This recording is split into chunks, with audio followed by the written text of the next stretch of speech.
जो mostly parent है वही सर, जैसे मैंने पहले भी बोला कि वे नंबर पे ज़्यादा ध्यान देते हैं, बिल्कुल। वे बच्चे की स्किल्स को नहीं समझ पाते। सर ये मेंटेलिटी क्यों है सर? इसका सबसे पहला कारण है जनरेशन गैप का। जो टीनेजर है उनमें बहुत ज़्यादा मेंटल हेल्थ की प्रॉब्लम देखने को मिलती है। कंपेयर देन सर, मैं अगर अपने पापा की एज की बात करूँ या आपकी एज की बात करूँ, टेक्नोलॉजी जो है उसका ओवर यूज जब होता है तब आप लोनलीनेस के शिकार होते हैं, और क्योंकि आप लोनलीनेस है इसलिए आपको डिप्रेशन होता है। डिप्रेशन की वजह से एंजाइटी, समझ रहे हैं आप? जैसे कई बार ऐसा देखा गया है कि अपने आप को फ्री करने के लिए बच्चों को मोबाइल फोन तो दे देते हैं, और फिर उस बच्चे की वो हैबिट में आ जाता है। तो यहाँ बच्चे की गलती नहीं है, बच्चे की हैबिट में आ गया और डाला किसने है? आपने डाला है। और सर वो एडिक्टेड हो गया। एडिक्टेड हो गया। जो आज के हमारे गेस्ट हैं वे अभिषेक सर हैं। आज हम इनके जर्नी के बारे में जानेंगे, मेंटल हेल्थ के बारे में जानेंगे, डिप्रेशन से रिलेटिव बातें करेंगे, थोड़ा पैसे से रिलेटिव बातें करेंगे, और भी काफ़ी सारे टॉपिक को आज हम कवर करेंगे इस पॉडकास्ट। तो सबसे पहले कैसे हो सर आप? मैं बहुत बढ़िया हूँ, आप कैसे हो बेटा? बिल्कुल सर, प्रभु की कृपा है सर।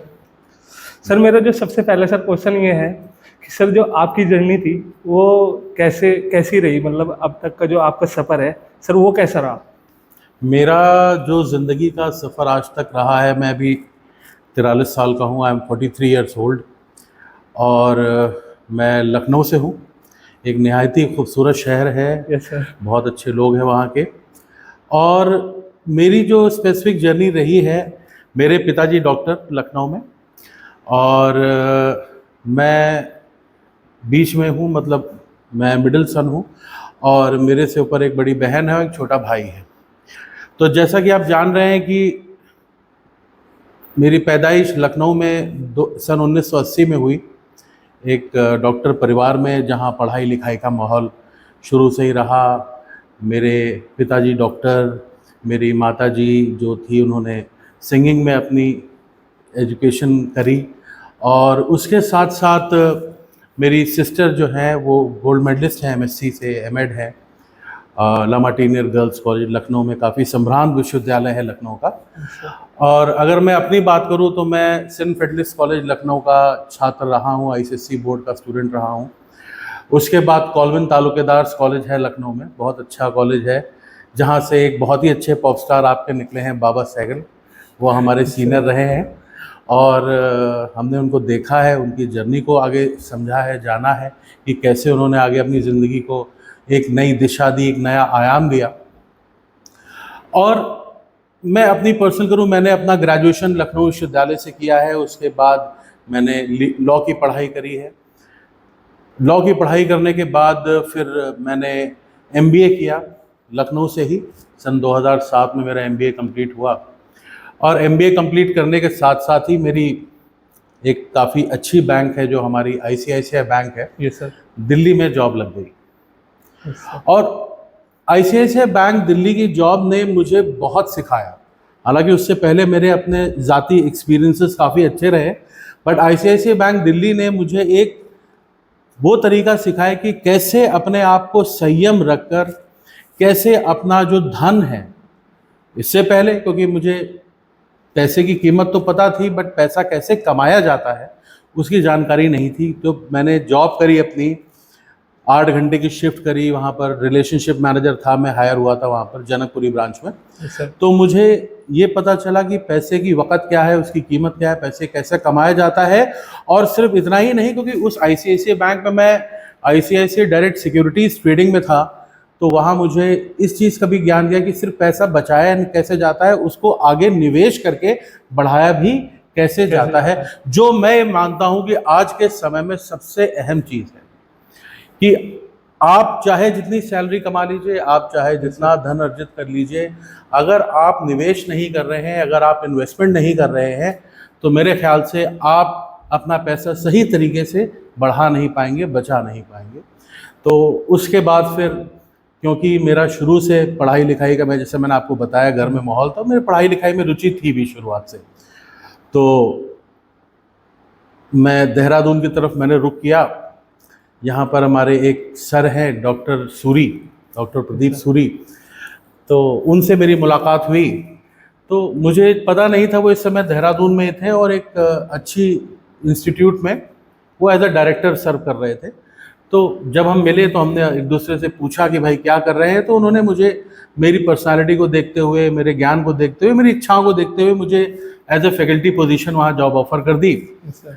और ये साल था सन 2008, और तब से लेकर आज तक मैं एकेडमिक्स में हूँ। बच्चों को सही, मेरे ख्याल से मैं बच्चों को सही मार्गदर्शन दे पा रहा हूँ मैनेजमेंट की एजुकेशन में, प्रबंधन शास्त्र में, और मार्केटिंग मेरा एरिया है।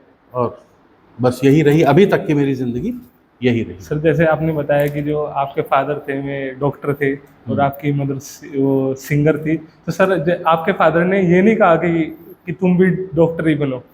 बिल्कुल बिल्कुल नहीं कहा। ये एक चीज़ हमारे परिवार में बहुत अच्छी है। अब देखिए, जैसे मैंने आपको अपने फादर के बारे में बताया, यस सर। फिर मेरी सिस्टर के बारे में मैंने आपको बताया कि एमएससी गोल्ड मेडलिस्ट हैं। Yes sir. फिर आपने देखा कि मैंने मैनेजमेंट की पढ़ाई करी, मेरे छोटे भाई ने भी मैनेजमेंट की पढ़ाई करी। ऐसा नहीं था कि हम में से कोई भी पढ़ाई में कभी कमज़ोर था कि इसलिए हमने मैनेजमेंट ले ली। Management was always my personal choice. और ऐसा ही नहीं, मेरा छोटा भाई जो है यश चौहान, उसकी भी पर्सनल चॉइस मैनेजमेंट ही थी हमेशा से।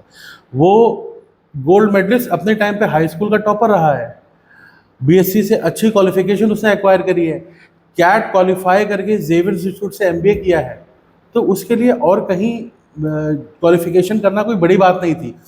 तो कभी भी हमारे पेरेंट्स ने, हमारे माता पिता ने कभी भी हमें इस चीज़ का प्रेशराइज नहीं किया कि नहीं भाई मैं डॉक्टर हूँ तो तुम्हें डॉक्टर ही बनना है, या मैं प्रोफेसर हूँ तो मुझे प्रोफेसर ही बनना है, या मेरी बेटी है कल को मैं उससे ये एक्सपेक्ट नहीं करूँगा कि वो डॉक्टर बने या वो आईएएस अधिकारी बने। जो उसकी क्षमता है, जो उसकी इच्छा है, आगे उसी तरफ वो अपना करियर, अपनी ज़िंदगी को प्रेरित करे। मैं यही देना चाहता हूँ। और ये मेरा सिर्फ अपने लिए ही नहीं, आगे आने वाले जो पेरेंट्स हैं उनके लिए भी यही सुझाव है कि वो अपने बच्चों को गाइड करने की कोशिश न करें। हर बच्चा अलग है, हर बच्चा यूनिक है, हर बच्चा एक जैसा नहीं हो सकता। कोई अच्छा सिंगर है तो कोई अच्छा राइटर है, यस सर। कोई अच्छा बात करता है तो कोई अच्छा लिखता है, कोई अच्छी पेंटिंग करता है, कोई अच्छा स्पोर्ट्स करता है। तो बस आप ये देखें, बच्चे को साइड से संभाल के रखें, उसको ये देखें कि उसकी दिशा सही तरफ जा रही है, उसको खुद आगे अपनी दिशा ढूंढने दें। वो अगर डॉक्टरी की पढ़ाई की तरफ जा रहा है तो डॉक्टरी की तरफ दिशा उसको निर्देशित करें। बस आपको उसको संभाल के रखना है कि वो जिस दिशा में आगे अग्रसर है वो उसको उसके लिए सही डायरेक्शन में मूव कर रहा है या नहीं। बस एज पेरेंट्स हमारा ये काम है कि बच्चों का हाथ पकड़ के उनके साथ उनको सहारा देना है, उनका हाथ पकड़ के उनको कहीं खींच के लेके नहीं जाना है। यही बात है सर, जो आजकल के हमारे जो पेरेंट्स हैं वे मोस्टली ये सोचते हैं कि एकेडमिक नंबर के ऊपर ज़्यादा ध्यान देते हैं, ना कि उस बच्चे की स्किल पे। तो सर आप भी क्या सर एकेडमिक नंबर पे ज़्यादा ध्यान देते हो या? देखिए, एज अ प्रोफेसर अगर आप कहेंगे, एज अ टीचर, तो बिल्कुल मेरी ये कोशिश रहती है कि मेरी क्लास में हर एक छात्र अच्छे नंबर लेके आए, सही डायरेक्शन में करियर को मूव करे और सही दिशा के साथ अपने करियर को आगे लेके जाए, वो मिसगाइडेड ना हो। बस एज अ प्रोफेसर हमारा ये उद्देश्य रहता है। और सर एज अ पेरेंट हमारा भी यही उद्देश्य रहता है, क्योंकि प्रोफेसर और पेरेंट में ज़्यादा फर्क नहीं होता। बस वो आपके जनने होते हैं, वो आपको पैदा करते हैं और हम आपको आगे लेके जाते हैं। एज अ प्रोफेसर भी भाई आपने एमबीए के लिए एनरोलमेंट किया है, बीबीए का कोर्स चुना है, तो जाहिर सी बात है हम ऐसा एज अ प्रोफेसर ये मानते हैं कि आप मैनेजमेंट में अपना करियर बनाना चाहते हैं या मैनेजमेंट में अपनी पढ़ाई करना चाहते हैं, तो हमें ऑलरेडी पता है कि आप एमबीए करके आगे जॉब करना चाहते हैं, अपना बिजनेस खड़ा करना चाहते हैं, तो हम उसी दिशा में आपको निर्देशित करते हैं। अगर हमें ऐसा लगता है कि कोई बच्चा दिशा गलत चूज करके आया है और उसको अभी फिलहाल ज्ञान नहीं है इस मैनेजमेंट एजुकेशन का, तो हम उसको आगे फिर काउंसिल करते हैं और आपको उसको सही डायरेक्शन देते हैं। यही रहता है सर, जो मोस्टली पेरेंट है वही सर, जैसे मैंने पहले भी बोला कि वे नंबर पे ज़्यादा ध्यान देते हैं। बिल्कुल, वे बच्चे की स्किल्स को नहीं समझ पाते। अगर बच्चा कुछ और भी कर रहा है, सपोज वो एजुकेशन में इतना अच्छा नहीं है, इतने अच्छे नंबर नहीं ला रहा है, पर वो साइड में उसके पास एक ऐसी स्किल्स है कि जिससे वो बहुत अच्छा कर सकता है, उससे फ्यूचर बना सकता है। पर सर पेरेंट्स की पहले से ही सर यही सोच है कि जो अदर स्किल्स हैं जो वो कर रहा है उनमें वो करियर नहीं बना सकता। मैं तो ऐसे ही मानते हैं कि जो भी है सब कुछ उनके लिए। तो सर ये मेंटेलिटी क्यों है सर? ये इसलिए है, देखिए इसका सबसे पहला कारण है जनरेशन गैप का। अभी अगर आप हमसे कहेंगे, हम वो जनरेशन गैप में नहीं जी रहे हैं, क्योंकि हम आप लोगों के साथ उठ बैठ रहे हैं। तो हमारा आपका सोचने का नज़रिया, चीज़ों को आंकने का नज़रिया ऑलमोस्ट सिमिलर है, बट हाँ, हमारे अंदर थोड़ा ज़्यादा एक्सपीरियंस है उन्हीं चीज़ों को लेकर। मगर अगर हम किसी एक साधारण आदमी की बात करें जो प्रोफेसर नहीं है, जो बच्चों के साथ रोज़ डेली बेसिस पे इंटरेक्शन नहीं कर रहा है, तो उनको इन नए आयामों का नहीं पता है, नई टाइप की जॉब्स का नहीं पता है, नए करियर एवेन्यूज़ का नहीं जानकारी है। तो जिसको जानकारी नहीं है तो वो तो वही चॉइस में रखेगा जो उसको पहले से पता है। उसको लगेगा ये चीज़ अभी है, कल को नहीं है। तो इसके लिए बच्चे के बीच में भी अवेयरनेस का होना ज़रूरी है, और पेरेंट्स को भी साथ में अवेयर होना ज़रूरी है कि आज के इस युग में नए क्या करियर वेंचर्स हैं जहां पर बच्चा एक्सेल कर सकता है नॉर्मल ट्रेडिशनल जॉब्स के मुकाबले। हो सकता है आज टेक्नोलॉजी की मदद से बच्चे एआई को यूज़ करके नए ऐप्स डेवलप कर लें, स्टार्टअप क्रिएट कर लें, जिसमें हो सकता है कई पेरेंट्स को लगे ये तो रिस्की बिजनेस है। मानते हैं रिस्की है, बट देन अगेन अगर आप रिस्क नहीं लेंगे तो और करेंगे क्या, बढ़ेंगे कैसे आगे? रिस्क तो हर चीज़ में है। रिस्क तो सुबह घर से यहाँ आने में भी है, तो आप रिस्क लेना क्या आना छोड़ देंगे आप? मेरे ख्याल से यहाँ थोड़ा अवेयरनेस की कमी है पेरेंट्स के लिए भी और बच्चों के लिए भी, तो उस गैप को फिल करना बहुत ज़रूरी है। मेरे हिसाब से सर एक पॉइंट ये भी हो सकता है कि सर जैसे पेरेंट्स हैं वो ये ना सोचे कि जो और सब कर रहे हैं वो ही करेगा मेरा बच्चा। अगर वो कहीं जाना चाह रहा है तो उसे जाने दें, उसे एटलीस्ट सपोर्ट करके देखें, उसको ट्राई करने दें, हाँ। जिससे कि शायद क्या पता वो उससे और ज़्यादा आउटपुट लेके आए और ज़्यादा अपनी ज़िंदगी में अच्छा कर सके। सर मेरा ये नहीं, बिल्कुल सही बात कही आपने। तब ट्राई नहीं करोगे तब तक आप जानो कैसे वो चीज़ क्या है। Yes sir. और जान के ही आप आगे बढ़ते हो। आप कितने एंटरप्रेन्योर्स का एग्जांपल ले लीजिए, आप अंबानी का एग्जांपल ले लीजिए, लक्ष्मी नारायण मित्तल का एग्जांपल ले लीजिए, सब ट्राई करके ही तो आगे बढ़े हैं। अभी मैंने आपको एग्जांपल दिया था बाबा सहगल का। Yes sir. वो हमारे सीनियर रहे हैं, वो उनकी लाइफ भी बड़ी स्ट्रगलिंग रही है। वो एजुकेशन में भी हमारे कॉलवन तालुकेदार्स में थे, फिर आगे जाके उन्होंने बीटेक की पढ़ाई करी इलाहाबाद से जाकर, फिर उनकी अच्छी खासी नौकरी भी लग गई। बट उनको अपने ऊपर पूरा कॉन्फिडेंस था कि हाँ, मैं जो पैशन रखता हूँ, गायकी का, सिंगिंग का, रैप करने का पैशन रखता हूँ, मुझे उस पर पूरा कॉन्फिडेंस है, और उस कॉन्फिडेंस को लेके मैं मुंबई जा सकता हूँ अपनी लगी लगाई जॉब को छोड़कर। क्या आज की डेट में उन बच्चों को अपने ऊपर उतना कॉन्फिडेंस है? अब आप ये सोचेंगे वो कॉन्फिडेंस कहाँ से लाएं? वो कॉन्फिडेंस आप तभी ला सकते हैं जब आप नई चीज़ों को ट्राई करेंगे, अपने आप को इवैल्यूएट करेंगे। उन्होंने इवैल्यूएट किया, मुंबई गए, भाग्य ने भी उनका साथ दिया और वो बड़े सितारे बन गए। तो जब तक आप ट्राई नहीं करेंगे तब तक भाग्य भी क्या करेगा आपके लिए? भाग्य भी तो ये कहता है ना कि आप कुछ करिए तब तो मैं आपकी हेल्प करूंगा। सर आप नहीं कुछ करेंगे तो आपकी हेल्प कैसे होगी? ये बात तो है। एक सर आपने सर अभी बताया था सर आईसीआईसी में आपने वर्क किया था, तो सर आपने सर वहाँ पर मतलब किस तरीके का जो वर्किंग स्पेस होता है या उनका इन्वायरमेंट होता है सर, वो कैसा होता है एक एज अ बैंक का? बैंक में नहीं था मैं आईसीआईसीआई बैंक की सिक्योरिटीज़ में था। मेरा काम था लोगों को गाइड करना कि कौन से इन्वेस्टमेंट उनके लिए बेहतर होते हैं, जैसे इंश्योरेंस से रिलेटेड इन्वेस्टमेंट होते हैं, म्यूचुअल फंड से रिलेटेड इन्वेस्टमेंट होते हैं, शेयर ट्रेडिंग से रिलेटेड इन्वेस्टमेंट होते हैं। तो ऐसे कस्टमर्स को उनके बारे में इन्फॉर्म करना, बताना कि ये क्या चीज़ें हैं, क्या इन्वेस्टमेंट एवेन्यूज़ हैं, अगर ज़रूरत पड़ी तो उनके लिए डीमैट अकाउंट खोलना और उनको नए नए इन्वेस्टमेंट एवेन्यूज़ के बारे में बताना, जिससे मुझे ये खुद पता चला कि इन्वेस्टमेंट के लिए क्या क्या ऑप्शंस हो सकते हैं। ये पहले मुझे खुद पता होना चाहिए, तब तो मैं दूसरे को बता पाऊंगा। वहीं मुझे ये जानकारी मिली कि पैसा कैसे इन्वेस्टमेंट करते हैं और आगे पैसे से पैसा कैसे बनाते हैं, जो मेरे ख्याल से आज की डेट में हर किसी को जानकारी इसकी होनी चाहिए। सर ये पैसे से सर जब इन्वेस्टमेंट करते हैं सर, इसमें लॉस भी होने के चांसेस बिल्कुल होता है।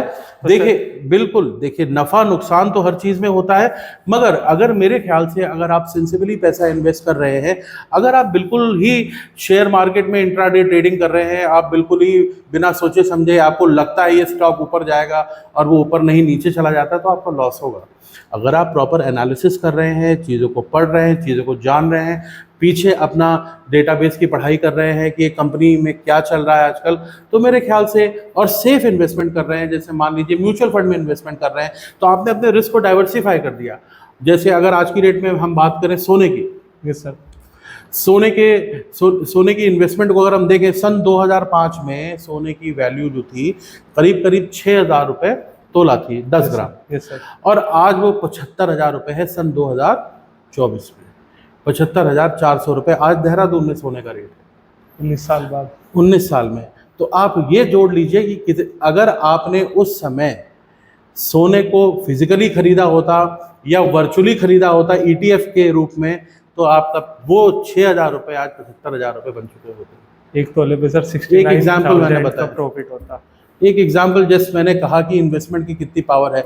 ऐसे ही अगर मैं स्टॉक्स की बात करूं तो सन 2020 में SBI का, मैं एक मोटा मोटा वैल्यू बता रहा हूं, सन 2020 में SBI करीब फरवरी में मैंने खुद ने इन्वेस्टमेंट किया था, 159 रुपीज़ का था और आज SBI 750 को पार करके बैठा हुआ है। सन 2020 में 4 साल के अंदर 750 को पार करके बैठा हुआ है। तो आप ये सोचिए कि मैंने SBI में की ही बात क्यों करी, क्योंकि मैं ये मानता हूँ कि SBI एक बड़ा स्टॉक है, एक स्टेबल बैंक है और इसमें इन्वेस्ट करना, इसमें निवेश करना घाटे का सौदा नहीं रहेगा लॉन्ग रन में। शॉर्ट टर्म में लॉस हो सकता है क्योंकि SBI 750 से 680 भी आया है, 690 भी गया है, 550 भी आया है, फिर वापस 650 गया है। तो अगर आप वो शॉर्ट टर्म प्रॉफिट देख रहे हैं तो भाई साहब आपका लॉस होगा। मगर अगर आप इन्वेस्टमेंट को इन्वेस्टमेंट के तरीके से ले रहे हैं, ट्रेडिंग के तरीके से नहीं ले रहे हैं, तो मेरे ख्याल से अगर एक अच्छा स्टॉक है जो एक काफ़ी ग्रेविटी वाला स्टॉक है, जो मार्केट को कंट्रोल करता है, जांचा परखा ब्रांड है, जैसे SBI जांचा परखा ब्रांड है, एक संभ्रांत बैंक है, तो वहाँ अगर आप निवेश करेंगे लॉन्ग टर्म के लिए तो आपका नुकसान बिल्कुल नहीं होगा। ऐसा मेरा मानना है पर्सनली ट्रेडिंग के लिए। ये दोनों सर अलग अलग टर्म है, इन्वेस्टमेंट और ट्रेडिंग। बिल्कुल। ट्रेडिंग मतलब इंट्राडे ट्रेडिंग, रोज डेली जो बाजार खुलता है और बंद होता है, तो मेरे ख्याल से मैं उससे थोड़ा दूर ही रहता हूँ क्योंकि उतना ही मेरे पास इतना समय है, टाइम है कि मैं वहाँ रिस्क ले सकूँ।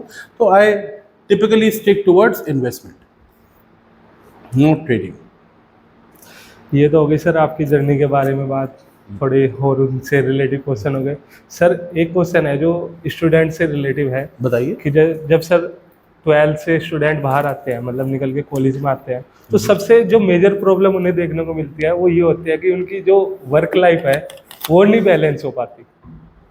तो वो कैसे बैलेंस करें, क्योंकि सर आपने भी, सर आप भी कॉलेज में थे, आपने भी sir as a student life जी है, तो सर आप कैसे मैनेज करते थे, और बच्चे को जो अभी फिलहाल पढ़ रहा है, कॉलेज में है, उसे कैसे करनी चाहिए अगर वो उसकी बैलेंस, मतलब वर्क लाइफ बैलेंस नहीं हो पा रही है, तो वो कैसे करे? देखिए, वर्क लाइफ बैलेंस तभी हो सकता है जब हमें ये पता हो कि हमारी प्राथमिकताएं क्या हैं, व्हाट आर आवर प्रायोरिटीज़। अगर आपकी प्रायोरिटीज़ आपकी एजुकेशन ना होकर के कुछ और चीज़ें हैं तो लाइफ में इम्बैलेंस क्रिएट होगा। अगर आपकी प्रायोरिटीज़ एजुकेशन है तो आप हर चीज़ को एजुकेशन के आगे रखेंगे, अपने परिवार को आगे रखेंगे, अपने परिवार की प्राथमिकताओं को आगे रखेंगे और दोनों के साथ बैलेंस क्रिएट करके करेंगे। उसी के बीच में अगर आपने प्रायोरिटी कुछ और बना ली, घूमना फिरना ऐसा कुछ करना, तो फिर ये दोनों चीज़ें डिस्टर्ब हो जाएंगी, ना आप पढ़ाई के रहेंगे ना घर के रहेंगे। तो आप अपनी ज़िंदगी में सिर्फ स्टूडेंट्स के लिए ही नहीं, हमारी एज ग्रुप के लोगों के लिए, अगर आपको अपनी प्रायोरिटीज़ का पता है, अपने उद्देश्य का पता है, अपने लक्ष्य का पता है, तो मेरे ख्याल से बैलेंस करने में ज़िंदगी में कोई दिक्कत नहीं आती है। प्रायोरिटीज़ अगर अनक्लियर है तभी ये दिक्कतें आती हैं। आपके साथ सर ऐसी प्रॉब्लम हुई थी, जैसे आपने बताया कि मैं तो पहले से ही एजुकेशन में अच्छे थे, तो सर आपके साथ हुई थी सर ये प्रॉब्लम नहीं, वर्क लाइफ बैलेंस की? बिल्कुल कभी भी नहीं। मुझे को शुरू से क्लियरिटी थी कि मुझे को क्या करना है।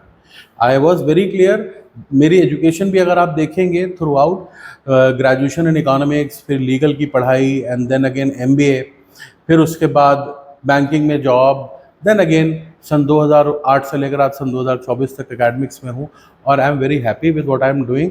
क्योंकि सबसे अच्छी चीज़ इस जॉब की ये है कि at the end of the day I feel that I have given something to the society apart from generating salary income. वो तो हर कोई चाहता है, वो बहुत ज़रूरी है सर्वाइव करने के लिए, बट शाम को जब मैं बैठता हूँ सोचता हूँ तो मुझे ऐसा लगता है कि चलो आज दिन भर में अगर मैंने किसी एक बच्चे को भी सही डायरेक्शन में गाइड कर दिया है या उसको पढ़ा दिया है तो मैंने अपनी सोशल उद्देश्य, जो मानवता के लिए उद्देश्य है, उसको पूरा कर दिया। इसीलिए इसको नोबल प्रोफेशन बोलते हैं। हमारा भी सर यही है। बिल्कुल सर सोसाइटी के लिए वर्क कर रहे हैं कि जो सोसाइटी की मेंटेलिटी है, जो बेकार मेंटेलिटी है वो खत्म होए और मैं एक अच्छी मेंटेलिटी आए उनके पास, वे अच्छी तरीके से सोच सके। हमारा भी सर यही विजन है। नहीं, बहुत अच्छा उद्देश्य है आपका। आप लोग बहुत अच्छा काम कर रहे हैं इस चीज़ के लेकर, और आगे और ही इसमें प्रेरित रहिए, और खूब सारा समाज को एक सही दिशा दीजिए, ताकि जो समाज में जो हमारा यंग वर्ग है, जो मोस्ट प्रोबेबली आजकल बच्चे फोकस तो है, बट कुछ बच्चे दिशाहीन हो जाते हैं किसी कारणवश, तो अगर आपके माध्यम से अगर उनको सही दिशा मिल गई है, सही डायरेक्शन मिल रहा है, तो इससे अच्छी कोई बात नहीं है। तो आप भी एक तरीके के टीचर ही हुए। इसी में सर एक क्वेश्चन निकल के आता है कि सर जो बच्चे होते हैं सर, उन्हें इनसिक्योरिटी भी बहुत ज़्यादा होती है। मतलब इनसिक्योरिटी अपने करियर को लेके, अपने फैमिली को लेके, और सर कि ये नहीं, क्योंकि सर जब वो काम कर रहा होता है, कॉलेज में आया होता है, तो सर कहीं ना कहीं उस पर सर जो फैमिली की बहुत सारी जिम्मेदारी होती है कि मुझे अपने फैमिली को फाइनेंशियली हो गया, किसी भी तरीके से, किसी भी मोटिव से सपोर्ट करना है। तो इस वजह से उसे इनसिक्योरिटी भी बहुत ज़्यादा होती है। कभी कभी सर ये इनसिक्योरिटी बहुत हावी होने लगती है। ये इनसिक्योरिटी ना होकर के एक डर होता है। मैं समझ सकता हूँ बिल्कुल इस डर से, और राब्ता रहा है मेरा इस डर से एक समय पे। जब मैं जॉब कर रहा था और जब मैं अपनी पढ़ाई कर रहा था, एमबीए की प्लेसमेंट का टाइम आ रहा था, तो ये इनसिक्योरिटी मैंने फील करी थी, जिसको हम एक डर कहते हैं। वो इसलिए होता है कि मैंने अपना एमबीए सेल्फ फाइनेंस से किया है। अब मैंने बैंक से लिया लोन, देना बैंक ने मेरे एमबीए को पूरा फाइनेंस किया। मेरे अंदर ये इनसिक्योरिटी थी कि अगर सही प्लेसमेंट नहीं हुई तो मैं इसकी ईएमआई कैसे निकालूंगा, राइट। हालांकि मेरे पिताजी कर सकते थे, बट मैंने ये ऑप्ट किया कि मैं खुद से पढ़ाई करूंगा, खुद अपना पैसा दूंगा, अगर मैं काबिल हूँ तो मैं खुद कर पाऊंगा। तो एक इस चीज़ की इनसिक्योरिटी थी मेरे। दूसरा कि क्या इस प्लेसमेंट का जो डिसीजन मैं ले रहा हूँ वो आगे जाकर मेरी ज़िंदगी को सही डायरेक्शन देगा कि नहीं देगा। तो वो समय जो मैंने डिसीजन लिए वो उस समय के हिसाब से अनुकूल थे। अगर हम उस डिसीजन को आज इवैल्यूएट करते हैं तो बेवकूफ़ी होगी, क्योंकि वो डिसीजन उस समय के हिसाब से, उस समय की परिस्थितियों के हिसाब से लिए गए। आज के डिसीजन आज की परिस्थितियों के हिसाब से लिए जाएंगे। और रही बात इस इनसिक्योरिटी की, ये इनसिक्योरिटी को हटाने का एकमात्र तरीका है अध्ययन और अपने पे विश्वास। अपने पे विश्वास तभी होगा जब आपको चीज़ों का पता होगा। अगर आपको चीज़ों का पता नहीं है, आप इनसिक्योर रहेंगे, डरे हुए रहेंगे, अनश्योर रहेंगे कि क्या मैं ये चीज़ कर पाऊंगा या नहीं कर पाऊंगा, क्या मैं इंटरव्यू क्वालिफाई कर पाऊंगा कि नहीं कर पाऊंगा, क्या मैं एग्जाम क्वालिफाई कर पाऊंगा कि नहीं कर पाऊंगा, क्या मैं जॉब ठीक से कर पाऊंगा कि नहीं कर पाऊंगा। तभी आदमी इनसिक्योर होता है। इनसिक्योरिटी से बाहर निकलने का तरीका यही है, अपने आप को और सक्षम बनाइए, अध्ययन करिए और आगे बढ़िए। इसमें सर प्रैक्टिस भी कहीं ना कहीं yes, very important. Practicing is what is important for removing that demotivation, insecurity, fear of anything.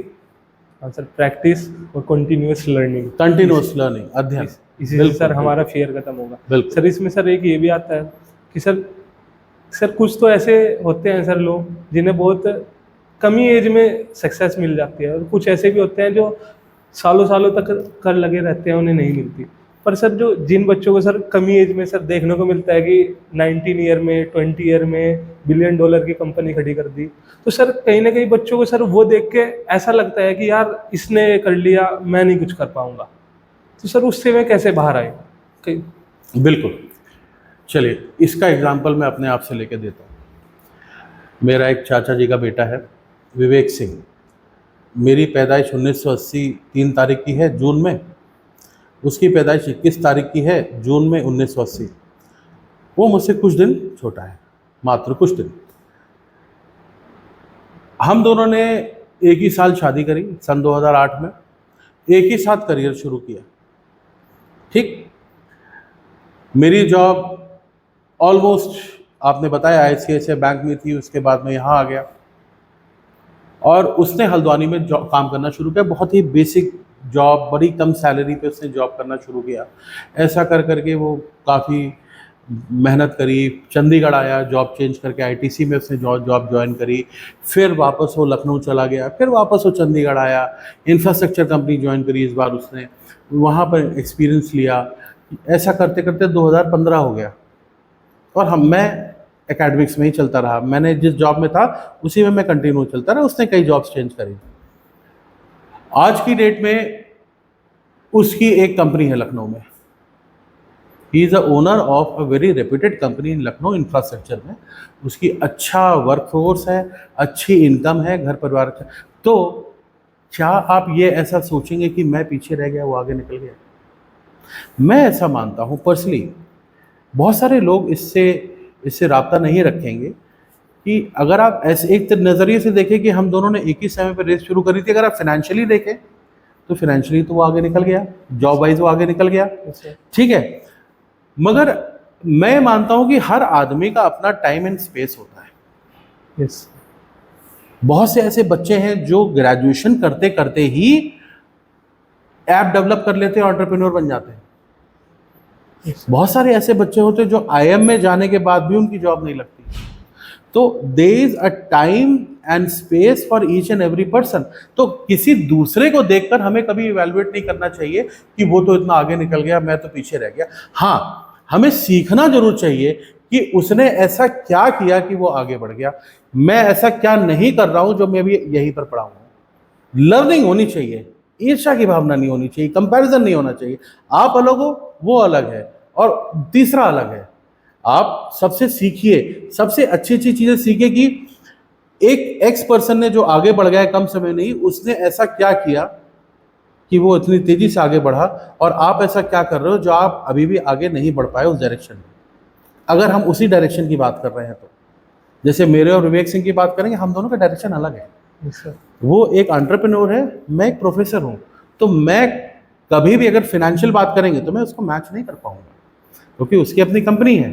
But मेरा अपना एक डायरेक्शन है करियर का, क्योंकि मेरा इंटरेस्ट, मेरा इंक्लिनेशन शुरुआत से ही पढ़ाई की तरफ रहा है, तो मेरा करियर भी इसी डायरेक्शन में बना। अब समझ रहे हैं? तो मैं अगर उससे बराबरी करने लगूंगा कि भाई मेरा भाई तो मुझसे बहुत आगे निकल गया, तो गलत होगा ना, इनजस्टिस होगा। तो मेरे को वही राह चुननी थी ना आगे बढ़ने के लिए, तो मैं प्रोफेसर क्यों बना फिर आके? और वो भी कई बार कहता है मुझसे कि तुम्हारा तो बहुत लर्नेड हो, बड़ी रिस्पेक्ट है। तो वो मेरी अच्छाइयों को सराहता है, मैं उसकी अच्छाइयों को सराहता हूँ, और हम एक दूसरे से सीखते हैं और आगे बढ़ते हैं। वो कभी भी अपनी कंपनी में किसी डिसीजन को लेकर कहीं फंसता है, कुछ होता है, तो मुझसे डिस्कस करता है। जैसे कंपनी शुरू करने से पहले उसने मेरे से बहुत देर आके बात करी कि अब अभिषेक भाई, उसने आके मुझसे बोला, अभिषेक भाई दिवाली के दिन, मुझे आज भी याद है, घर पे आया था 2014 में, कह रहे थे अभिषेक भाई मैं जिस कंपनी में लखनऊ में काम कर रहा हूँ वहाँ मेरी तनख्वाह 2.5 लाख रुपए हो गई है, और मेरे से जस्ट ऊपर है प्रेसिडेंट। मुझे कभी प्रेसिडेंट तो बनने देगा नहीं, वो इसलिए नहीं बनने देगा क्योंकि वो उसकी कंपनी है। अब मैं क्या करूँ, इसके आगे तो मैं बढ़ नहीं पाऊंगा। मेरे पास टीम है, ये है। मैंने उसको सुझाव दिया, ये टीम तुम्हारे कंट्रोल में है, जाके कंपनी बनाओ। उसको समझ में आया, उसने कंपनी बनाई, उसी डायरेक्शन में काम किया। आज की डेट में उसकी कंपनी जहां वो जॉब करता था उससे कहीं ज़्यादा बढ़ी है। हर चीज़ का अपना महत्व है अपनी जगह पे। सर बच्चे कैसे समझे इस चीज़ को? क्योंकि बच्चे ऐसे समझे इस चीज़ को कि सबसे पहली चीज़ सीखने के लिए होती है चीज़ें। Life is all about experience. अगर आप अपनी बात करें या मेरी बात करें या किसी और की बात करें, human beings are sum total of their experiences. मैं जो आप मुझे अभी देख पा रहे हैं, सुन पा रहे हैं, समझ पा रहे हैं, वो मेरी ज़िंदगी में पहले जो मैंने एक्सपीरियंस किया है, जिन लोगों से मेरी मुलाकात हुई है, जैसे माहौल में पला बड़ा हूँ, जो मैंने सीखा है, जो जाना है, वही मेरी पर्सनालिटी है। राइट? तो हर एक इंसान का एक्सपीरियंस अलग है, इसलिए हम सब अलग हैं। तो हम एक दूसरे से कंपेयर तो पहली बात कर नहीं सकते, हाँ सीख जरूर सकते हैं। That's what I am saying. बच्चे ऐसे इस बात को समझे। तो सर क्या आपको लगता है कि अगर कोई स्टूडेंट है या कोई भी है, कॉलेज में है या फिर अपने करियर को जस्ट अभी कर ही रहा है, परस्यू कर रहा है, क्या सर उसे ट्रैवल ज़्यादा करना चाहिए? मतलब ट्रैवल करना चाहिए? क्योंकि सर ट्रैवल, मेरे को लगता है सर पर्सनली कि ट्रैवल हमें बहुत कुछ सिखाता है। नए नए लोगों से हम मिलते हैं, नई नई बातें सीखते हैं। तो सर आपका क्या ओपिनियन है इसको? एक रिलीजन मुझे बता दीजिए जिसमें ट्रैवलिंग का महत्व ना हो। Give me one religion. आप सिख्स की बात करेंगे, हेमकुंड साहिब। आप हिंदूज़ की बात करेंगे, 4 धाम यात्रा। आप मुस्लिम्स की बात करेंगे तो आप हज यात्रा की बात करेंगे। आप क्रिश्चियंस की बात करेंगे तो जेरूसलम की बात करेंगे। Travelling is one most important thing in human life. और एक बात और कहना चाहूँगा इसमें मैं, कि हम हमेशा तो ट्रैवल नहीं कर सकते हैं। तो ट्रैवलिंग जैसा एक्सपीरियंस हमें बिना ट्रैवल किए कहाँ मिल सकता है, पता है आपको? किताबों से। कहते हैं कि if you can not travel, read, because reading is equal to travelling. Travelling में हम क्या करते हैं, एक्सपीरियंस करते हैं। फर्स्ट करिए, मैं हैदराबाद गया या मैं कलकत्ता गया, Yes, sir. तो मैं इस समय देहरादून में, तो मैं जब हैदराबाद जाता हूँ, कलकत्ता जाता हूँ, तो मुझे नए नए जगह मिलती है, नई मिट्टी मिलती है देखने को, नए लोग मिलते हैं देखने को, नया वातावरण मिलता है देखने को, नए तौर तरीके जानता हूँ, सीखता हूँ। उससे मेरा जो मानसिक है ना, वो खुलता है, ब्रॉडन अप होता है। मैं और कल्चर समझता हूँ, और कल्चर जानता हूँ, और ये सब जानने के बाद जो मेरी ज़िंदगी को इवैल्यूएट करने का तरीका होता है, नज़रिया होता है, वो और थोड़ा बड़ा हो जाता है। ऐसे ही जब हम किताब पढ़ते हैं, अच्छी किताबों की बात कर रहा हूँ मैं, जब हम किताबों को पढ़ते हैं तो हम एक्चुअली ट्रैवल ही कर रहे होते हैं। Whenever we read, we are actually empathising our self as per the author situation. तो we are travelling while reading also. तो मैं बिल्कुल आपकी बात से संज्ञान रखता हूँ कि अगर आप ट्रैवल करते हैं तो उससे अच्छा कुछ नहीं, आपको बहुत सीखने को मिलता है, आपका डिप्रेशन लेवल कम होता है, आपका सोचने का नज़रिया थोड़ा बड़ा होता है, ब्रॉडन होता है, और आप नए एक्सपीरियंसेस करते हैं और नई चीज़ों को जानते हैं। मैं तो खुद पर्सनली बहुत ट्रैवल करता हूँ। हमारा देश ही इतना खूबसूरत है कि आप अपने देश में घूमते घूमते ही आपको इतने सारे एक्सपीरियंसेस हो जाएंगे। आप नॉर्थ में जाएंगे तो आपको कश्मीर मिलेगा, और आपको पंजाब मिलेगा, आप साउथ में जाएंगे तो आपको केरला मिलेगा, वेस्ट में जाएंगे तो आपको गुजरात मिलेगा, इधर जाएंगे तो नॉर्थ ईस्ट मिलेगा। इतना कुछ है देखने के लिए, इतना कुछ है जानने के लिए कि मेरे ख्याल से अगर आप सिर्फ इंडिया भर में ही आप ट्रैवल कर लें तो आपका जो देखने का नज़रिया है लोगों के प्रति और समाज के प्रति बिल्कुल बदल जाएगा। तो क्या सर, मतलब अगर कोई बच्चा 12th से जस्ट अभी पास आउट हुआ है और वो कॉलेज में जाने वाला है, तो सर क्या जो टाइम मिलता है 3-4 महीने का, क्या उसमें बच्चे को ट्रैवल करना चाहिए? मेरे ख्याल से जो हमारा करिकुलम डेवलप्ड है, चाहे वो बीबीए के लिए हो चाहे एमबीए के लिए हो, उसमें कुछ इस तरीके से सब्जेक्ट का प्लेसमेंट है। आप ये देखें कि फर्स्ट 2 सेमेस्टर के बाद आपको इंटर्नशिप की अपॉर्चुनिटी आती है, जिसमें बच्चे किसी एक कंपनी में जाकर सीखते हैं कि उस कंपनी में काम कैसे किया जाता है। वहाँ पर जो उसने पिछले 1 साल में सीखा होता है उसको टेस्ट करके देखता है। तो ये एक वो ज़रिया है जहाँ पर मेरे ख्याल से बच्चों को अपने हिसाब से कंपनीज को चूज़ करना चाहिए और देखें कि वो उस कंपनी के माहौल के हिसाब से फिट बैठते हैं कि नहीं बैठते हैं। तो ये भी तो ट्रैवलिंग ही हुई ना तरीके की। आप किसी दूसरे शहर में जाकर वहाँ पर 2 महीना रहते हैं, उस कंपनी में काम करते हैं और वहाँ के तौर तरीके सीखते हैं, नई जगह के तौर तरीके सीखते हैं, तो ये ट्रैवलिंग अपॉर्चुनिटी तो है। साथ में आपको ट्रेनिंग हो रही है, and then when you come back you write a report on that and submit to the university. तो यूनिवर्सिटी भी और करिकुलम भी इस चीज़ का ध्यान रखती है। सर आप हैदराबाद और कोलकाता की बात की आपने, सर वहाँ के लोग कैसे हैं सर, कैसी मेंटेलिटी है उनकी? देखिए, मैं हैदराबाद से शुरू करूँगा। Yes sir. हैदराबाद मेरा कई बार जाना हुआ। सबसे पहली चीज़ तो हैदराबाद के लोग स्पेशली बहुत ही ज़्यादा मिलनसार हैं। When I talk about specifically the behavior of the people in Hyderabad, they are non-judgmental people, very non, and similar is for Maharashtrians. Maharashtra के लोग जो हैं, स्पेशली हैदराबाद महाराष्ट्र के लोग जो हैं, किसी फालतू प्रॉब्लम में नहीं पड़ते। They are very open to you, गुस्सा कम करते हैं, and at the same time आपको एक ऑनेस्ट ओपिनियन देते हैं। जितना मेरी कम्युनिकेशन हुआ उसके बेसिस पे मैंने आपको बताया। Yes sir. उसी जगह मैं कलकत्ता की बात करूं, कलकत्ता में मैंने जो पर्सनली एक्सपीरियंस किया, कलकत्ता के लोगों के पास जो आईक्यू लेवल है that is very high, very intelligent people that side. शायद इसीलिए ज़्यादातर जो बुद्धिमान लोग हुए उस साइड हुए हैं। गायन में भी अगर आप आए, फिल्मकारी में भी। Yes sir. तो the IQ of the people living in that particular side is very high. Simply अगर हम नॉर्थ में आते हैं, बात करते हैं यहाँ पर लोगों की, तो यहाँ पर लोगों का जो दृष्टिकोण है चीज़ों के प्रति, लोगों के प्रति, वो बड़ा संवेदनशील है। इसका मतलब ये कतई नहीं हुआ कि कलकत्ता के लोग संवेदनशील नहीं हैं। मैंने जो उनके सबसे इम्पोर्टेंट ट्रेड्स से उनको हाईलाइट किया है बस। सर एक क्वेश्चन सर, बच्चे से रिलेटिव। सर जो आजकल की जनरेशन है, टीनेजर, सर उनकी मेंटेलिटी कैसी है पैसे के प्रति, क्या सोचते हैं सर पैसे से, देखिए पैसे के ये प्रति? तो एक मिक्स्ड ओपिनियन है। अगर आप मुझसे पूछें कि जनरल मेंटालिटी क्या है, वो तो कई बहुत हद तक डिपेंड करेगा कि बच्चे का बैकग्राउंड क्या है। अगर एक बच्चा बहुत ही अच्छे बैकग्राउंड से आया, मैंने खुद देखे हैं ऐसे बच्चे जो काफ़ी संभ्रांत बैकग्राउंड से हैं, वो भी पैसे को संजो के रखते हैं, कंट्रोल करके रखते हैं। मगर उसी जगह मैंने ऐसे बच्चे भी देखे हैं जो उतने संभ्रांत बैकग्राउंड से नहीं है, वो पैसे की कीमत नहीं समझ रहे हैं। तो पैसे को लेकर क्या दृष्टिकोण है, ये एक पर्सनल चॉइस है।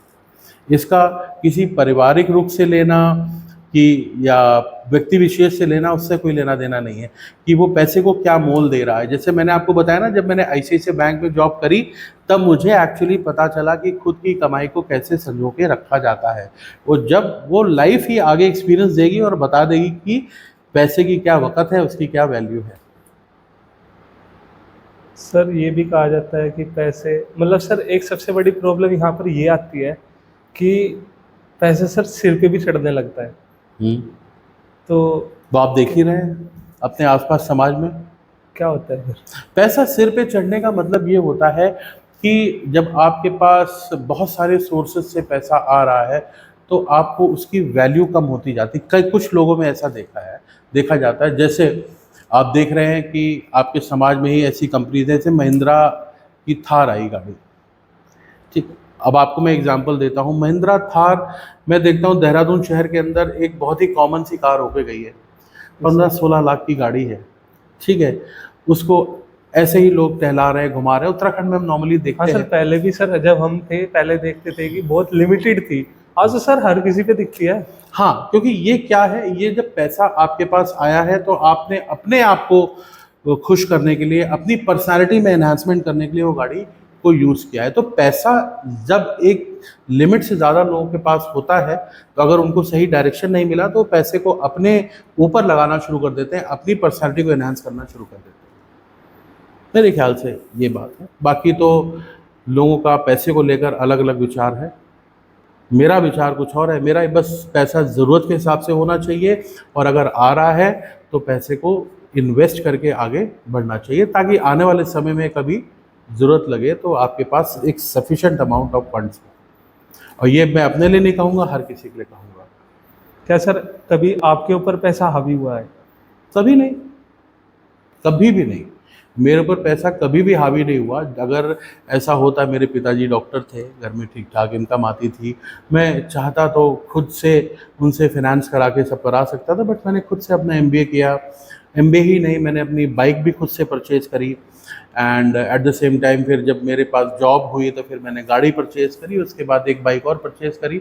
तो पैसा कभी मुझ पे हावी नहीं हुआ। पैसे से जो चीज़ें मेरी इम्पॉर्टेंट हैं वो फुलफ़िल होती रहे, बस that's what important is for me. उससे ज़्यादा इम्पॉर्टेंट है जो लोग मेरी ज़िंदगी में महत्व रखते हैं, जो वैल्यूज़ जो मैंने अपनी ज़िंदगी में रिश्ते कमाए हैं, दोस्त कमाए हैं, अच्छे स्टूडेंट्स कमाए हैं, that is more important.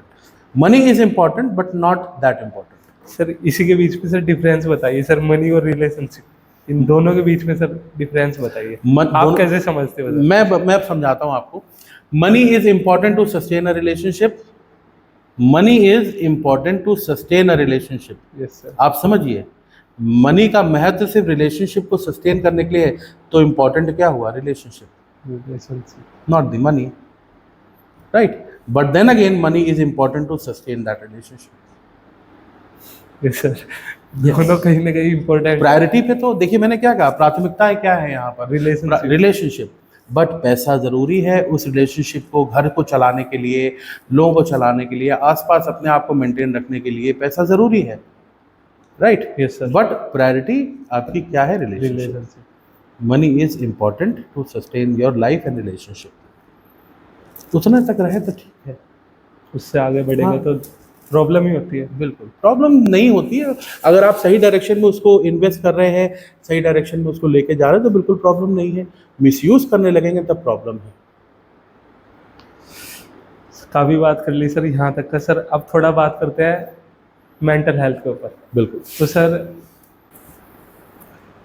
Sir मतलब ये है कि आज के टाइम पर सर मेंटल हेल्थ की जो प्रॉब्लम है सर वो बहुत ज़्यादा बढ़ गई है कंपेयर देन सर। मैं अगर अपने पापा की एज की बात करूँ या आपकी एज की बात करूँ तो आज की जो टीनेजर है उनमें बहुत ज़्यादा मेंटल हेल्थ की प्रॉब्लम देखने को मिलती है कंपेयर देन आप सबकी जो एज रही होगी।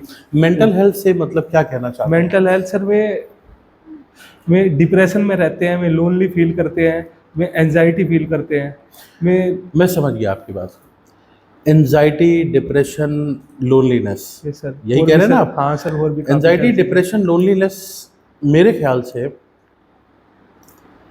मैं और डायरेक्शंस में नहीं जाऊंगा, मैं सिर्फ एक एक पॉइंट पे बात करूंगा कि जो टेक्नोलॉजी है उसका ओवर यूज़ जब होता है तब आप लोनलीनेस के शिकार होते हैं, और क्योंकि आप लोनलीनेस है इसलिए आपको डिप्रेशन होता है, और डिप्रेशन की वजह से एंजाइटी होती है। समझ रहे हैं आप? जैसे जैसे मेरा बचपन रहा, मेरा बचपन 1980 की पैदाइश है, तो जाहिर सी बात है 1980 से लेकर 90-95 तक मेरा बचपन रहा है। उस समय टेक्नोलॉजी का इतना कुछ ज़्यादा महत्व, मोबाइल फ़ोन्स आए नहीं थे हमारे पास बीच में। तो हमारा दिनचर्या क्या होती थी भाई? कॉलेज स्कूल गए, वापस आए, दोस्तों के साथ थोड़ा उठे बैठे, फिर अपना पढ़ाई करी, उसके बाद घर परिवार के साथ बैठ के बोले, बात किए, लोगों को एक्सपीरियंस किया, रिश्तेदारों के यहाँ मिलने गए। मतलब हम समाज से अच्छी तरीके से जुड़े हुए हैं और समाज हमसे जुड़ा हुआ है, यस सर। तो हम कभी अकेलेपन के शिकार हो ही नहीं सकते। ठीक है, आपने कहा लोनलीनेस, यस सर। उसका इलाज ये था कि technology is a very good thing, right? आज की डेट में टेक्नोलॉजी की वजह से हमारा भारतवर्ष, हमारा विश्व बहुत आगे प्रगतिशील है, बहुत सारी चीज़ें हमारी सॉल्व हो रही है। बट अगर हम उस टेक्नोलॉजी का ओवर यूज़ करेंगे, राइट, अपनी प्रायोरिटीज़ को सेट नहीं करेंगे, तो फिर हमें अकेलेपन का शिकार होगा, क्योंकि हम अकेले हैं तो हमें डिप्रेशन होगा, जिसकी वजह से हमें एंजाइटी होगी, नर्वसनेस होगी चीज़ों को लेकर, हम अपने आप के लिए श्योर नहीं होंगे। जैसे एक एक बैट्समैन है, अगर उसने क्रिकेट ही सारा मोबाइल फ़ोन पे खेला है और उसको फील्ड पे आप बैट पकड़ा दो तो वो एंजाइटी के शिकार हो जाएगा। आप समझ रहे हैं? Yes sir. बस वही चीज़ मैं कहना चाह रहा हूँ कि टेक्नोलॉजी, क्योंकि ये जो हमारी जनरेशन है टेक्नोलॉजी जनरेशन है, मगर आज की डेट में अब मैं थोड़ा बदलाव देख रहा हूँ। बीच में बहुत ज़्यादा था ये चीज़, मगर अब जो मैं नए स्टूडेंट्स को देख रहा हूँ या नए बच्चों को देख रहा हूँ, शायद वो थोड़ा कम इंक्लिनेशन है उनका टेक्नोलॉजी के प्रति, करते हैं use, they know about everything, but उसको पकड़ के नहीं बैठे। तो मेंटल हेल्थ के लिए तो मैं पर्सनली कहूँगा कि आप अपने आप को समय दें, अपने समाज को समय दें, और इंट्रोस्पेक्शन में रहें कि आप क्या हैं, ना कि मोबाइल फ़ोन या किसी ऐप की मदद से आप चीज़ों को जानने की कोशिश कर रहे हैं। एक्सरसाइज करें, अच्छा खाएं, अच्छा टाइम स्पेंड करें अच्छे लोगों के साथ, नई नई चीज़ों को सीखें, एक्सपीरियंस करें, टच एंड फील करें, राइट? तो आपकी एंजाइटी, लोनलीनेस सब खत्म हो जाएगी। सर कहीं ना कहीं आज के टाइम में सर और एक लक्ष्य का होना बहुत ज़रूरी है। अगर लक्ष्य नहीं है तो मिसगाइडेड इंसान एंजाइटी में रहता है कि मैं करूं क्या इसके बाद। आप एज अ स्टूडेंट सोच के देखिए, अगर आप इस सिचुएशन में हो कि बीबीए कंप्लीट होने वाला है, इसके बाद मैं क्या करूं, आपकी एंजाइटी होगी। Yes sir. तो लक्ष्यहीन लोगों को एंजाइटी है। मैं अपने बच्चों के संदर्भ में बात कर रहा हूँ, समाज के संदर्भ से नहीं। सर कहीं ना कहीं सर बच्चों को सर जो मेजर आती है सर ये प्रॉब्लम, सर मुझे लगता है कि सर सोशल मीडिया से आती है। जो मेरे को लगता है ये जो मेंटल हेल्थ की जो एक प्रॉब्लम आ रही है। मैंने कहा ना, टेक्नोलॉजी के कई आयाम हो सकते हैं। आप फेसबुक की बात करें, व्हाट्सएप की बात करें, ट्विटर की बात करें, इंस्टाग्राम की बात करें, सब टेक्नोलॉजी के अलग अलग रूप हैं। आप उसको सोशल मीडिया कह दें, प्रोफेशनल मीडिया कह दें, या स्नैपचैट कह दें, या व्हाट्सएप कह दें, मैसेजिंग सर्विसेज कह दें, that all are under this technology periphery. और जब इनका ज़्यादा यूज़ होगा तो हमारी डिपेंडेंस उस पर बढ़ जाएगी। हम उसी के पैमाने से अपने आप को इवैल्यूएट करना शुरू कर देंगे। जैसे आप देखते हैं किसी ने रील चलानी शुरू कर दी तो वो ट्रेंड हो जाता है, वही तो लोग वही चीज़ ट्रेंड करने लगते हैं, और ऐसी ऐसी चीज़ें मैं देख रहा हूँ ट्रेंड करने लगती हैं कि मेरे को सोच के लगता है कि ये भी ट्रेंडिंग हो सकता है। हाँ सर वो ये है सर कि जैसे सर रील स्क्रॉल करते हैं, एक स्क्रॉल करी डोपामीन हिट हुआ, दूसरी करी और ज़्यादा डोपामीन हिट हुआ, सर पता भी नहीं चलता कदमों को सर 2 से 3 घंटे बीत गए। This is a kind of addiction. अब वो डोपामीन हिट तभी होगा जब आप रील स्क्रॉल करोगे, राइट? जैसे मैंने आपको बताया कि मैं ट्रैवलिंग बहुत पसंद करता हूँ। My dopamine hits when I start my bike, यानी गाड़ी को स्टार्ट करके जब मैं पहाड़ों में जाता हूँ, उत्तराखंड की वादियों को देखता हूँ जाके, तो मुझे खुशी का एहसास होता है, राइट? किसी को और को खुशी का एहसास स्क्रॉल करके हो सकता होगा। So you will have to check yourself कि जो मेंटल हेल्थ है वो आपके हाथ में, किसी और के हाथ में नहीं। तो आपको, अगर आप इस प्रॉब्लम से जूझ रहे हैं, तो आप पहले तो ये देखिए कि आप अपना लाइफस्टाइल में क्या क्या कर रहे हैं और क्या नहीं करना चाहिए, विच इज़ अननेसेसरी थिंग। आप उसको चेंज करके देखें, जाहिर सी बात है आपकी ज़िंदगी को नया आयाम मिलेगा और मेंटल हेल्थ आपकी सुधरेगी। सर जैसे सर मैं एग्जांपल लूँ रील्स का, तो सर कहीं ना कहीं सर इंस्टाग्राम भी यही चाहता है, क्योंकि उसे क्या चाहिए, उसे ये चाहिए कि जो मेरे यूज़र हैं वो ज़्यादा से ज़्यादा मेरे प्लेटफॉर्म पे रहे। सर जिसकी वजह से सर रील्स का उसने वो किया था सर, उसने इंट्रोड्यूस किया था। पर सर आज के टाइम में सर हर कोई सर रील स्क्रॉल करता है, जहाँ भी जाते हैं वही करता रहता है सर, 3-3 4-4 घंटे तक का सर उसमें टाइम वेस्ट करता है। तो इससे वो कैसे बाहर आए? उस टाइम को सर वो अच्छी जगह यूटिलाइज कर सकता था, बिल्कुल यूटिलाइज करके अपने फ्यूचर भी बना सकता था, लेकिन वो कहीं ना कहीं उस चीज़ में फंस के रह गया है। और इंस्टाग्राम तो ये चाहता है कि मेरे पास ज़्यादा ज़्यादा टाइम तक का मेरे यूज़र मेरे ऊपर टाइम स्पेंड करे, तो वो कैसे बाहर निकले उससे? देखिए, अगर ऐसा कोई केस आप देख रहे हैं या हमारे समाज में कोई देख रहा है ऐसा, तो पहले तो कोशिश करें कि वो उसको कंपनी दे, क्योंकि एक्चुअली अगर ऐसा केस है 3-3 4-4 घंटे वहाँ रील्स में स्पेंड कर रहे हैं, तो मेरे ख्याल से ये थोड़ा अनकॉमन है। तो उनके आसपास के लोग जो ये चीज़ देख रहे हैं, तो उनको थोड़ा सपोर्ट करें, उनका डायरेक्शन चेंज करने की कोशिश करें, उनको अपने साथ कहीं घुमाने ले जाएं, उनकी कोई नई हॉबी समझने की कोशिश करें, उसी सोशल मीडिया से समझने की कोशिश करें कि उनको किस चीज़ में इंटरेस्ट आ रहा है। तो instead of watching that on phone, they can go and experience that thing personally. या तो ये ट्राई कर सकते हैं, या उस इंसान को खुद ही ये रियलाइज़ कराना पड़ेगा या करना पड़ेगा कि ये चीज़ अल्टीमेटली उसका नुकसान कर रही है, और इसको वो कैसे कर्ब कर सकता है, कैसे उसमें रोक लगा सकता है। This is something which is very personal. अगर समाज की तरफ से आ रही है, राइट, मान ली अगर मैं एक्सपीरियंस कर रहा हूँ कि आप ज़्यादा रील्स देख रहे हैं, तो मैं ये कोशिश करूँगा कि आप उसको ना देखकर कहीं और हमारे साथ टाइम स्पेंड करें, घूमने जाएं, चाय कॉफ़ी बात, हम कोई बात करें बैठकर, कोई किताब पढ़ें। अगर वो नहीं हो पा रहा है, तो it is in the hands of that very person to understand that this is not good in longer sense, because वो सिर्फ ना ही उसके दिमाग को हिट कर रहा है, उसकी आंखों को भी हिट कर रहा है, उसके पूरे फ्यूचर को हिट कर रहा है, क्योंकि वो समय वो कहीं और इन्वेस्ट करके नई चीज़ एक्चुअली सीख सकता था। वही मैंने शुरू से ही हम कन्वर्सेशन में बात करी है, प्रायोरिटीज़ को फिक्स करने की। हमारी ज़िंदगी में प्राथमिकताएं क्या हैं, हमें अगर ये पता है कि हमारी प्रायोरिटीज़ क्या हैं, तो हमारे को ज़िंदगी को एक लक्ष्य मिलता है, उस लक्ष्य से फिर हम आगे बढ़ते हैं। और जब हम लक्ष्य विहीन होते हैं, यहाँ पर लक्ष्य नहीं होता है, तो हमें डिप्रेशन होता है, हमें एंजाइटी होती है, हम अनश्योर होते हैं चीज़ों को लेकर। सर इसमें सर क्या कहीं ना कहीं सर पेरेंट्स की भी सर रहती है सर मतलब पेरेंट्स की भी यहाँ समय देने वाली बात है, समय देना पड़ेगा। मैं कई बार देखता हूँ, ऐसे ट्रेन पे ट्रैवल कर रहा होता हूँ या कहीं मॉल में बैठा होता हूँ, कि रेस्टोरेंट में भी 1-2 दिन पहले मैंने देखा था कि एक छोटी सी बच्ची थी, उसके हाथ में पेरेंट्स ने मोबाइल फ़ोन पकड़ा दिया, वो अपना मोबाइल फ़ोन देख रही है और उसको खाना खिला रही थी उसकी मदर। ये सर तो अब इतने छोटे बच्चे को, जो मात्र मेरे ख्याल से 5 साल की रही होगी, वो 5 साल की है, आपने मोबाइल फ़ोन पकड़ा दिया, आपने उसकी पहले तो आदत डलवाई, फिर जब वो 10 साल की हो जाएगी तब अचानक उससे आप वो छीनना शुरू करोगे, तो ये तो गलत बात है ना, आपने शुरू से नहीं देना चाहिए था। तो पेरेंट्स, अब कई बार ऐसा देखा गया है कि अपने आप को फ्री करने के लिए बच्चों को मोबाइल फ़ोन तो दे देते हैं, और फिर वो उस बच्चे की वो हैबिट में आ जाता है। तो यहाँ बच्चे की गलती नहीं है, बच्चे की हैबिट में आ गया, और डाला किसने है? आपने डाला है। हाँ सर, वो एडिक्टेड हो गया, एडिक्टेड हो गया उसके लिए, क्योंकि उसके लिए वो नॉर्मल चीज़ है, उसको पता ही नहीं है ये चीज़ का क्या नुकसान या फ़ायदा हो सकता है।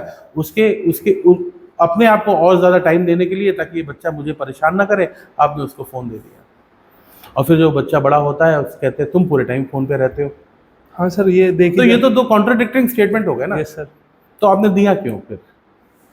Initially parenting starts with day one. ऐसा नहीं कि अचानक से जब बच्चा बड़ा हो जाएगा तब हम उसको आगे गाइड करना शुरू करेंगे, ऐसा नहीं होता है। शुरू से लेकर अंत तक होती है पेरेंटिंग। हाँ सर, वही है सर कि बच्चा 6 से 7 साल तक सीखता है। अगर आपने उस समय उसके जो दिमाग में आदतें डलवा दी, वो जिंदगी भर तक का वो ऐसी ही रहेगी। अगर सर क्योंकि उस टाइम सर बच्चा बाहर लोगों से बच्चों नए बच्चों से मिलता है, खेलता है, अपनी फिजिकल एक्टिविटी करता है, खेलता है, कूदता है, नई नई चीजें सीखता है जैसा पेरेंट्स करते हैं, क्योंकि बच्चा तो ऑब्जर्व करके सीखता है। सर सिगमुंड फ्रेड की एक थ्योरी है इस पे, फ्रीडूरियन थ्योरी बोलते हैं इसको, जो ये बात करती है कि 0 to 1 ईयर्स, राइट, हम जो भी जिंदगी को एक्सपीरियंस करते हैं, राइट, वो अपनी फीडिंग से एक्सपीरियंस करते हैं। 1 से 3 साल तक, राइट, हम बाकी क्रियाओं से एक्सपीरियंस करते हैं। 6 साल के बाद जो आप बता रहे हैं, 6 साल के बाद जब हम समाज के बीच में जाते हैं, बच्चा स्कूल जाता है, खेलता है, टीचर से मिलता है, अपने क्लासमेट से मिलता है, समाज के साथ इंटरेक्ट करता है। अगर उस दौरान आपने 5 से 6 या 4 से 6 साल के बीच में मोबाइल फ़ोन को डाल दिया ना बीच में, उसका वो समाज कट जाएगा, वो कॉम्प्रोमाइज़ हो जाएगा, क्योंकि प्रायोरिटी क्या होगा उसका मोबाइल फ़ोन, जिसमें वो आराम से अपने बेड पे, अपने सोफे पे बैठकर वो फ़ोन देखकर सब कुछ कर सकती है, तो बाहर क्यों करे वो।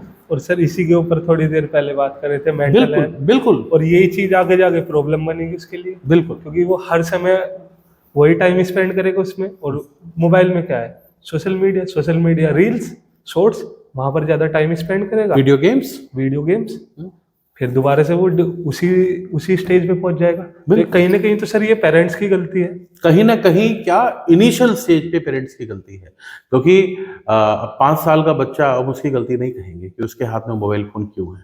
उसके हाथ में मोबाइल फ़ोन इसलिए है क्योंकि उसके पेरेंट्स ने उसको मोबाइल फ़ोन हाथ में दिया हुआ है। एक 4 या 5 साल का बच्चा, 6 साल का बच्चा खुद से मोबाइल फ़ोन लेके नहीं घूमता है। Yes sir. हम भी जैसे बात करते हैं, हमारे जो बड़ी सिस्टर है और जो बड़े लोग हैं, उनके बच्चे जब क्लास 10 12th में आए, जब वो बाहर जाने लगे, कोचिंग करने लगे, 10th की पढ़ाई करने लगे, तब उनको फ़ोन दिया गया, वो भी बहुत बेसिक वाला। सर हमें भी सर 12th में मिला था, है ना। मैं अपना एग्जाम्पल नहीं दे रहा हूँ, मैं बस ये बताने की कोशिश कर रहा हूँ, उसको बस ये फील कराना है कि ये इस चीज़ का काम क्या है, ज़रूरत क्या है। और अगर आप कर भी रहे हैं आज के समय में, सन 2024 में, आप बच्चे को बिल्कुल नहीं काट सकते मोबाइल फ़ोन से, क्योंकि उसके बिना उसका काम भी नहीं चलना है। बहुत सारी चीज़ें, क्लासेस ऑनलाइन हो रही हैं, ऑनलाइन कंटेंट आ रहे हैं, तो आप कहाँ तक उसको बचा के रखोगे। तो मगर यहाँ पर आपको थोड़ा सा आगे, थोड़ा एक्स्ट्रा मेहनत करके उसको कंट्रोल करना होगा, उसकी मॉनिटरिंग करनी होगी, ताकि उसका यूज़ मिसयूज़ में ना तब्दील हो जाए। क्या सर जो अभी फ़िलहाल में जो डिप्रेशन, एंजाइटी उसमें है, जो फ़िलहाल में अभी उसी स्टेज में है सर, वो बाहर कैसे निकलेगा? जो अभी उस चीज़ से जूझ रहा है, अच्छा, वो कैसे बाहर निकलेगा सर? देखिए, इसके लिए तो मैं रिकमेंड करूँगा कि हमारे साइकेट्रिस्ट होते हैं, राइट, और साइकोलॉजिकल सेल्स होते हैं जो आपकी काउंसलिंग करते हैं। पहले तो समझते हैं कि रूट प्रॉब्लम है क्या, क्योंकि depression is a silent killer. मैं आपको बताता हूँ कि अमूमन हमारे बीच क्या, हम लोग में भी ये होता है कि हमारे अगर हाथ में चोट लग गई है तो हम उसकी तुरंत पट्टी करेंगे, डेटॉल करेंगे, उसमें सोफ्रामाइसिन लगा के उसको कवर कर लेंगे। मगर अगर हमारे मानसिक चोट लगी है, या जिसको हम कहते हैं दिल में चोट लगी है, तो हमारा उसका कोई इलाज नहीं करता, हम उस पर तो ध्यान भी नहीं देते। तो depression is mental hurt which is way more, क्योंकि ये चोट तो ठीक हो जाएगी 2-4 दिन में। Yes sir. इसको ठीक होने में बहुत टाइम लगेगा, और ठीक होने की गारंटी भी नहीं है। तो मेरे ख्याल से जितना इम्पोर्टेंस आप ऊपर सुपरफिशियल चोटों को देते हैं, उतनी ही प्राथमिकता आप मेंटल हेल्थ को दें। कि अगर आपको लगता है कि आप डिप्रेशन का शिकार हैं, या आपके आसपास के लोग आपको ऑब्जर्व करके बात बोल रहे हैं, तो मेरे ख्याल से सबसे पहला काम आप एक काम करें, एक साइकोलॉजिस्ट के पास जाएं, उससे मिले, उससे अपनी काउंसलिंग कराएं। वो फिर आपकी ठीक सी काउंसलिंग करके आपको सही सलाह देगा। सबसे पहला स्टेप तो ये लेना चाहिए। दूसरा स्टेप ये लेना चाहिए, अगर डिप्रेशन से और जो चीज़ें हैं, मैं तो डॉक्टरी बात नहीं करूँगा, मैं बस उसके अगल बगल की बातें करूँगा। अगल बगल की बात ये है कि अपने आप को आप इन्वॉल्व करने की कोशिश करें, वो सब चीज़ें करें जिससे आपको खुशी मिलती है। सोशल और ज़्यादा से ज़्यादा लोगों के बीच रहने की कोशिश करें, नई चीज़ें सीखें, do new learning, explore new things, travel करिए, रीड करिए। yes, sir. जो हम सब इतनी देर से सारी बातें कर रहे थे, ये सारी चीज़ें आपको हेल्प करेंगी डिप्रेशन से बाहर आने में, इससे फाइट करने में। सर मेरे हिसाब से एक पॉइंट मेरे को ये भी लगता है कि मेडिटेशन, हाँ, yoga, meditation, exercise is there. ये भी आपको बहुत ज़्यादा हेल्प करेगी बिल्कुल। उस चीज़ से बाहर आने में। बट मेडिटेशन का क्या है ना कि वो एक रेगुलर प्रैक्टिस है। मैं अगर ये कहूँ कि आप मेडिटेशन करें या मैं मेडिटेशन करूँ, that is not one day job. उसके लिए प्रैक्टिस चाहिए, बहुत ध्यान चाहिए। अगर आपको कर सकते हैं तो उससे अच्छा कुछ नहीं। अगर आप सुबह उठ के 4 से 5 के बीच में अपने आप को आधे घंटे का टाइम देके आप मेडिटेशन कर रहे हैं तो उससे अच्छा कुछ नहीं है। आपके पूरे दिन के लिए दिमाग रिलैक्स हो जाता है और आप पूरे दिन अच्छे से काम कर सकते हैं। एक हमारे जानने वाले योगा करते हैं इंस्ट्रक्टर, उनका ही ये कहना है, ये ऋषिकेश में है, कि अगर आपने सिर्फ 1 घंटा बैठकर मेडिटेशन कर लिया, मेडिटेशन करने के लिए कुछ एक्स्ट्रा नहीं चाहिए, बस you need to find a quiet spot, right. अपने घर में एक ऐसा कोना देखिए जहाँ पर शांति हो, जहाँ आपको कोई डिस्टर्ब ना करे, और आप आराम से बैठकर आंख बंद करके ध्यान में जाइए। ध्यान में मतलब जाइए, आप कुछ भी सोचना समझना बंद कर दीजिए। अब आप ये कहेंगे कि सर जब मैं आंख बंद करता हूँ तो बहुत सारे ख्याल मेरे दिमाग में आते हैं और मैं फोकस नहीं कर पाता हूँ। यही प्रक्रिया है मेडिटेशन की, ये सबके साथ होता है, मेरे साथ भी होता है, मैंने भी ट्राई किया है। बट धीरे धीरे करके वो ख्याल आते रहेंगे। आप सिर्फ अपनी सांस पे फोकस करिए, focus on your breathing, breathe in, breathe out, your eyes are closed, just focus on the air going out and air coming in through your nostrils. धीरे धीरे करके 1 दिन लगेगा, 1 महीना लगेगा, 4 महीना लगेगा, 1 दिन आप मेडिटेशन करना शुरू कर देंगे। अगर मेरे ख्याल से आपने इतना भी कर दिया कि ब्रीदिंग पे फोकस कर दिया, सिर्फ आंख बंद करके बैठ गए शांति से, तब भी आपके मेंटल हेल्थ के लिए वही बहुत काफ़ी है। आपको बिल्कुल अचीव नहीं करना है कि मेडिटेट कर लिया, मैंने अपने आप को मेडिटेशन की स्थिति में चला गया, वो पर्सपेक्टिव नहीं है। Point is you need to just relax and give yourself some time. Sir ऐसी सर जो इस पॉडकास्ट का सब लास्ट पॉइंट है सर कोई भी 3 बातें जो सर आप स्टूडेंट को या फिर किसी को भी, मतलब सर यहाँ जो हमारे व्यूवर हैं उन्हें सर बताना चाहेंगे, कोई भी सर ऐसी 3 बातें। पहली बात जो हमने बात करी यहाँ पर, सबसे इम्पॉर्टेंट चीज़ है कि आप अपनी ज़िंदगी को एक डायरेक्शन दें। गिव योरसेल्फ सम लक्ष्य, सम डायरेक्शन फॉर योरसेल्फ। और क्योंकि आपने उस डायरेक्शन को आपने खुद चूज़ किया है तो उसके साथ जस्टिस करिए। यानी आप ये मेक श्योर करिए कि the direction which you have chosen, you work on that. Compare मत करें। हाँ, द सेकेंड थिंग इज आप अपनी ज़िंदगी की प्राथमिकताओं यानी प्रायोरिटीज़ को डिफाइन करिए कि आपके लिए अलग अलग सिचुएशन में क्या क्या प्रायोरिटीज़ है, और एज अ होल आपकी ज़िंदगी को एक सही डायरेक्शन देने में कौन सी चीज़ें प्रायोरिटी रखती हैं, कौन सी चीज़ें ज़रूरी है, कौन सी चीज़ें गैर ज़रूरी है, right. And at the same time आप अपना पैसा जो है वो सही डायरेक्शन में इन्वेस्ट करिए, और कोशिश करिए कि सोशल मीडिया का इस्तेमाल करें, बट एक सीमित इस्तेमाल करें, एक सही डायरेक्शन में इस्तेमाल करें। जैसा कि हम डिस्कस कर रहे थे, रील्स ना स्क्रॉल करें, इतना टाइम ना स्पेंड करें, हावी ना होने दे उसको अपने ऊपर। बस यही मेरा कहना है। थैंक यू सर, आपसे सर काफ़ी अच्छा लगा सर बात करके। सर मन नहीं कर रहा सर ये पॉडकास्ट बंद करने का, ऐसे कर रहा है कि बात करे जाओ, पर सर टाइम कम है इस वजह से। बिल्कुल बिल्कुल, मुझे भी बहुत अच्छा लगा आपसे बात करके, और काफ़ी कुछ यहाँ डिस्कस हुआ regarding mental health, regarding life, regarding career development, और ऐसे डिस्कशंस होते रहने चाहिए ताकि हमारे समाज को, हमारे बच्चों को, जो हमारा देश का भविष्य, उनको एक सही डायरेक्शन मिले। Thank you sir. शुक्रिया।